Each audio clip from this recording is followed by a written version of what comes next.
everyone, I'm back with a new video and my today's video is about mismanagement in government schools. यदि आप हमारे country में government schools की हालत देखेंगे तो रियली इट्स वेरी पथेटिक।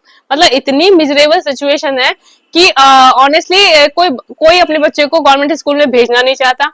जिसके आसपास कोई स्कूल नहीं होगा या जिसके पास पैसे की कमी होगी वही गवर्नमेंट स्कूल में अपने बच्चों को भेजते हैं। और उसके बाद जो वहां पर टीचर पढ़ाने आते हैं वो तो एक अलग ही लेवल पर है। उनका कोई इंटरेस्ट नहीं है बच्चों को पढ़ाने का। उनको पता है कि उनके अकाउंट में सैलरी आ रही है, वो स्कूल जाते हैं कभी या नहीं जाते, उन्हें कुछ फर्क नहीं पड़ता। इतनी पथेटिक सिचुएशन में हमारे कंट्री की प्राइमरी एजुकेशन चल रही है। Can you believe that? Recently एक एग्जांपल है उन्नाव का, जहां पर एक स्कूल 1 साल से बंद है। वहां के उस स्कूल के सारे टीचर मेडिकल लीव पर हैं 400 डेज की। सोचिए, साल में 365 डेज होते हैं लेकिन वो लोग 400 डेज की मेडिकल लीव पर गए हुए हैं। आप सोचिए कौन सा मैनेजमेंट इन सब चीजों को चेक कर रहा है। मतलब लोगों को यही नहीं पता चल रहा है कि हो क्या रहा है। 1 साल से स्कूल बंद है, बच्चों का फ्यूचर गया भाड़ में, टीचर एंजॉय कर रहे हैं, उसको ना तो स्कूल जाना पड़ रहा है और उनको अकाउंट में सैलरी आ रही है। इसके पीछे का जो रीजन था वो उससे भी ज्यादा हॉरिबल है, क्योंकि टीचर्स की आपस में लड़ाई होती थी, इसलिए सारे लोग मेडिकल लीव पे चले गए स्कूल का बंटाधार। कैन यू बिलीव दैट ये सिचुएशन हमारे कंट्री में चल रही है? And I'm really worried about the way हमारे यहाँ पर एजुकेशन को ट्रीट करा जा रहा है। मतलब आप सोचिए कि हमारे जीडीपी में कितना इन्वेस्ट करा जा रहा है एजुकेशन को लेकर, फिर भी एजुकेशन का क्या हाल है हम सभी जानते हैं।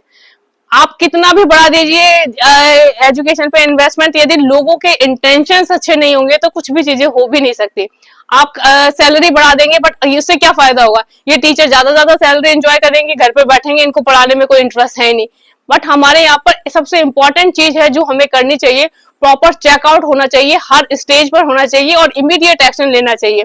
जो भी टीचर इस तरह के टीचर है जिनको इंटरेस्ट नहीं है, जो खाली सैलरी के लिए गवर्नमेंट स्कूल में ज्वाइन कर रहे हैं, उनको निकालिए।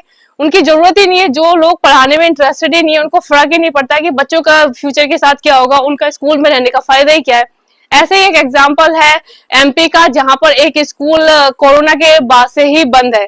मतलब इतना टाइम हो गया, उसके 3-4 साल से स्कूल बंद है। स्कूल में लोग घूसा डाल रहे हैं, टीचर्स के अपॉइंटेड हैं उस पर्टिकुलर स्कूल के लिए, उनके अकाउंट में सैलरी जा रही है। Can you believe that? ये सिस्टम होगा तो कैसे हमारी कंट्री की एजुकेशन प्रॉपरली काम कर सकेगी? और यदि हमारी कंट्री में एजुकेशन ही प्रॉपर नहीं होगी तो you can understand the future of the country. हम कहाँ से एक अच्छा ब्राइट फ्यूचर कर सकते हैं? और जो गवर्नमेंट स्कूल्स की इतनी बुरी हालत है तो सोचिए कि प्राइवेट स्कूल कितनी मनमानी कर सकते हैं। बट स्टिल प्राइवेट स्कूल बहुत पढ़ाई में तो काफी अच्छा कुछ कर रहे हैं। इनफैक्ट गवर्नमेंट स्कूल के तो और बहुत ही बुरे हालात है। रियली गवर्नमेंट में प्रॉपर डिपार्टमेंट है, स्टेट गवर्नमेंट, सेंट्रल गवर्नमेंट दोनों इन्वॉल्व है एजुकेशन को लेकर, फिर भी आप देखिए कि एजुकेशन का कितना बुरा हाल है हमारे कंट्री में। एंड प्रॉपर चेकआउट होते ही नहीं है, किसी को फर्क ही नहीं पड़ता। कोई ना तो कंप्लेन करता है ना किसी को इन सब चीजों से बॉदर होते हैं।